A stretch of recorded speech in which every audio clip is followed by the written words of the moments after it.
My name is Kyle Samani. I'm a co-founder and managing partner at Multicoin Capital. Today, I'm going to talk about why we think Sol is going to flip ETH in market cap. Some of you may already believe this. Some of you may think that's heretical, or you think it's not going to happen. My goal here is to help you at least reconsider your priors. This presentation is going to have three parts. First, I'm going to talk a little bit about the history of Ethereum, because I think that provides important context for understanding the state of Ethereum today and a lot of its problems. Then I'm going to talk about why Solana is positioned to succeed, and then we'll wrap up by looking at some of the key metrics in which Solana is either already passed or is close to passing Ethereum that are really key on-chain metrics that we look at Multicoin. Before we get started, I do have a couple of quick legal disclosures. First, my commentary today are my own personal views and not those of Multicoin. And second legal disclosure is that nothing in this presentation should be investment advice or should be construed as an offer of Multicoin's investment advisory services. All right, so let's start off with the history of Ethereum. Ethereum is 9 years old. Mainnet launched in July of 2015. I think that's really important to emphasize, and I'm going to emphasize it a lot through this presentation. This thing's been around for 9 years. They've had a lot of time to figure out how to deal with their problems and even figure out what they want to be. And I'll touch on these themes. So it's been 9 years. What's happened in that time? I think there's been kind of three major things that have happened. First is the emergence of DeFi as the most important use case of asset ledgers and of blockchains. Obviously, there was a lot that happened prior to 2020, but like DeFi summer happened, and I'll kind of call that like the birth of modern DeFi. So that took 5 years after Ethereum launched to have that happen. Second really important thing that happened was the commitment to the roll-up centric roadmap. And that decision was made in October of 2020, just a few months after DeFi summer. I think that's also really important to note because the roll-up centric roadmap, one of the most obvious shortcomings of it is that it is just bad for DeFi. It's created all these fragmentation issues, bridging issues, all this other stuff. And DeFi summer happened, and then 2 months later, they're like, roll-up roadmap, which is going to be bad for DeFi. And then I think the third major transition has been, of course, the transition from proof of work to proof of stake, which was in 2022, and that was 7 years after mainnet launched. Again, I highlight the 7 years because they knew they wanted to make the switch before mainnet launched in 2015. So they knew they wanted to do it, and it took 7 years to actually do the thing that they said they wanted to do. This community has been slow. They've never known what they wanted to do, and that's kind of the point I'm trying to emphasize here.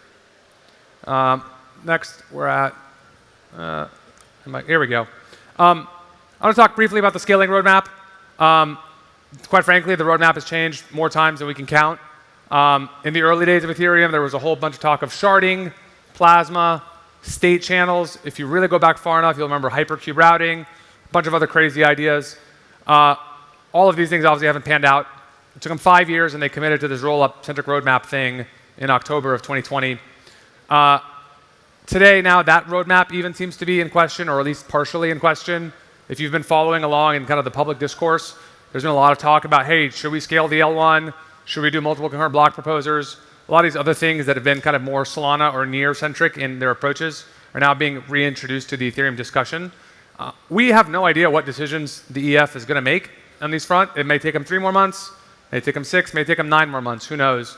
But my point to you is that the roadmap that was committed to 4 years ago today is at least partially in question and perhaps entirely in question. And so it's just like, okay, you've been around for 9 years, you're back to the drawing board, like, what's going on? Last thing I want to say about Ethereum before getting to Solana is that ETH is not accruing value. The transition to this roll-up centric roadmap has very explicitly surrendered fees, both transaction fees and MEV fees, that used to go to the L1, and now they're going to L2s, L3s, L4s, whatever they are. The intent of this roll-up centric roadmap was, of course, to push transactions from L1 to L2, and they've done that. But in doing so, they also just moved all of the actual value accretion to ETH, the asset, away from the L1. The ETH people will tell you, well, you can still use ETH for DA, and that's true. But as I'm going to show in the next few slides, DA rounds to 0. There's plenty of DA to go around in Ethereum and elsewhere.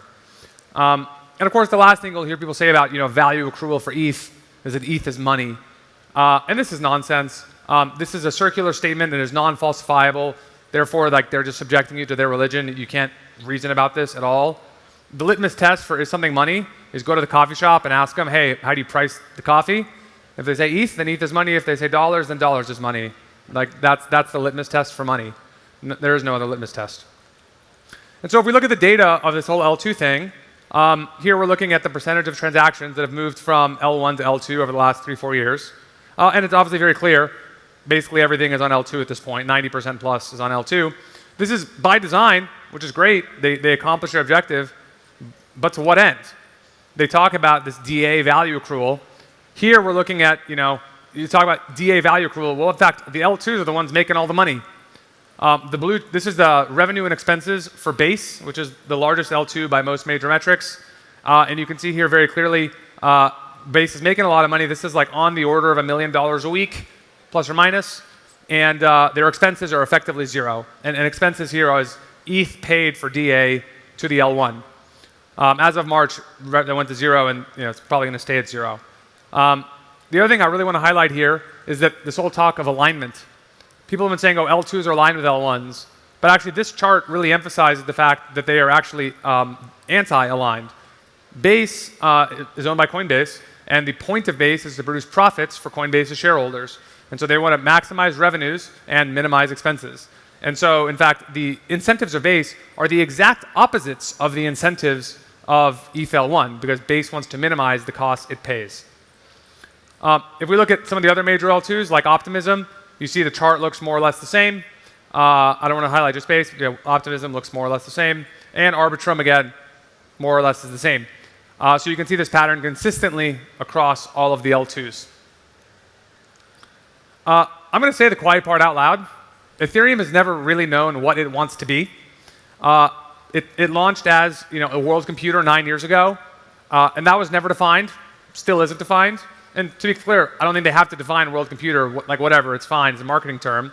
But it's been 9 years, so like tell us what this thing is useful for. Obviously there's been DeFi, there's been NFTs, there's been Web3, there's been decentralized identity, storage, Whisper, whatever, all these things that it could have evolved into.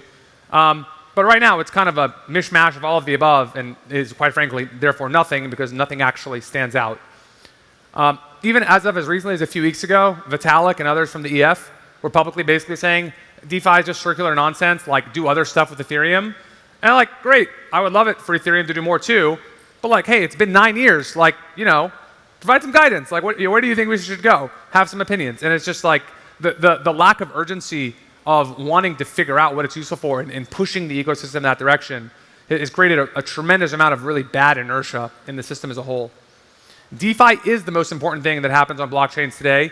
You see this on Ethereum, you see it on Solana, you see it on Aptos, you see it everywhere you look. And the Ethereum people are telling you, DeFi, whatever. Okay, well, if you're not going to optimize for DeFi, that's fine. Then tell us what you're going to optimize for. And they fail to do that because they don't know. So let's recap Ethereum. This thing is 9 years old. It took 5 years to commit to a scaling plan, and then it took 7 years to commit to actually do the proof of work to proof of stake transition. This thing has never really known what it wants to be. Scaling plan continues to change. There's no North Star. They don't know what they're optimizing for. And because of this roll-up roadmap, they've effectively taken all of the value accretion out of the ETH asset and sent it off to the L2s like Base and others. Meanwhile, ETH still trades at like 300 billion. This is one of the largest assets in the world, probably number 40 asset roughly by market cap in the world. And this thing doesn't know what it wants to be. This asset is just structurally broken. All right, now we're going to turn to Solana. It's important. We started with the history of Ethereum, so now we're going to get into the history of Solana. Whereas Ethereum has never really known what it wants to be, Solana has always been very focused. Anatoly founded Solana started thinking about Solana in 2017 because he was writing trading bots using a service in the US called Interactive Brokers. Interactive Brokers is like Robinhood kind of a thing, but a little more advanced. You can do some more powerful trades. He was writing trading bots, and he realized that he could not get real-time market data of what was trading on the New York Stock Exchange or on the NASDAQ to write his trading bots. And obviously, it's well known that Virtu, Jump, Citadel, Jane Street, all these guys have access to real-time data from the major stock exchanges. And he found that to be fundamentally unfair and unjust. He's like, wait a minute, it's a market, I should be able to trade just like them. And he is physically unable to even get the information to be able to trade. And so this was the core insight that led to the development of Solana, that anyone in the world should be able to have fair and open and permissionless access to market data 24 hours a day, 7 days a week. The system, of course, then needs to be optimized to propagate this information to anyone who has computer and internet who can obviously receive that market data in real time. This, of course, kind of turned into the vision that we've now been talking about for 6 years, which is building this decentralized NASDAQ kind of a concept. And this has been the North Star that has guided Solana from day one, to build this global real-time exchange that anyone can access. It's been a lot more difficult to build this exchange than any of us thought it was going to take, Anatoly, myself, and many others included. They started working on it in 2018 and launched 1.0 in 2020. Solana's had a lot of public failures. Network's gone down, I don't know, 10 times since inception. There's been congestion issues. All kinds of weird stuff has happened. But the reason I highlight all of this is that I want to emphasize, even once you pick a North Star, a vision, and you say, okay, we're going to go commit to this vision, it then takes a lot of time to actually get there. I think Solana really only since like May of this year has been able to kind of credibly say it fulfills the vision that it set out for. Because only after the 118 upgrade in May did Solana actually, the limit orders and cancels worked on chain, transactions go through, meme coins were firing, or mining. I mean, everything was working, Oracle updates were working, and the fees were effectively zero. And it's like, right? And it took years of battle testing the system to get there. And of course, the beauty of this model is that they committed to this really difficult and ambitious vision, and it took a lot of time to get there, and they failed a lot on the way. And but the beauty of that now is that the user experience is amazing. No bridging, no liquidity fragmentation, none of that stuff. And you also get to accrue value to Sol, the asset. Sol today, depending on the day you look at, it's earning between 500 million and $1 billion of revenue annualized, and that's all coming from MEV. And so this is really the beauty of Solana, is that it took, we had this focus and we executed on it for 6 years. And this is really why we believe Sol is going to flip ETH in market cap. Now, the next few slides, I'm going to dig into some of the metrics, on-chain metrics that we think are really the critical ones we look at to kind of judge, hey, is the thesis playing out here? First, of course, blockchains are financial systems. I've been talking about trading for the last few minutes. And on-chain trading is, in our view, the most important metric for a blockchain. Over the last year, we've seen Solana dexes basically come to rival Ethereum dexes. Some weeks, I believe every data point here is weekly. So some weeks we're seeing Solana is higher than Ethereum, other weeks it's less than Ethereum. But it's today effectively on par with Ethereum in terms of daily trading volumes on chain. We think this is the most important thing to look at, because that's the whole point of NASDAQ, is to trade. Next, I want to look at actual direct value accrual to Sol, the asset, versus direct value accrual to ETH, the asset. And as of today, Solana, again, is effectively caught up to or is rivaling ETH on this metric. This is looking at the total validator tips paid to ETH stakers and Sol stakers in these respective systems. Some weeks Solana is higher, some weeks ETH is higher, but again, these metrics are more or less neck and neck right now. And then the third metric I want to look at is stablecoin transfers. Here, Solana is still well behind Ethereum, but I want to look at the relative ratios here. About a year ago, Solana was at roughly 1/10 or 1/20th of daily on-chain stablecoin transfers relative to Ethereum. Today, it's roughly half. So it's caught up by a ratio of roughly 5 to 10x, depending on exactly how you want to measure it. And again, we think this is key to show that, hey, money is moving around on-chain. And of course, if you then look at the last 3 charts and look at the shape of those, it's actually no surprise to see the shape of the Sol ETH chart looks more or less the same. And so if you believe that the metrics on the prior 3 charts are going to continue in the same direction, then it's pretty reasonable to conclude that the ratio of this chart is also going to continue in the same direction. All right, now I want to talk a little bit about the future for Solana and why we think it has a couple of, really 3 unique advantages that we think are going to be basically impossible for the Ethereum community to recreate, and why we're even more excited about this thing going forward. The first is token extensions. Token extensions went live earlier this year on mainnet. Token extensions provide a lot of features that Wall Street companies want, or that payments companies want, or any major asset issue around the world. Those include features like interest-bearing tokens, so like if you want to have stable coins on chain with it earn yield. If you want to be able to have confidential transfers, so you can hide sender and receiver. if you want to do ability to issue and revoke assets, and a whole bunch of other features that in this kind of bucket of ideas.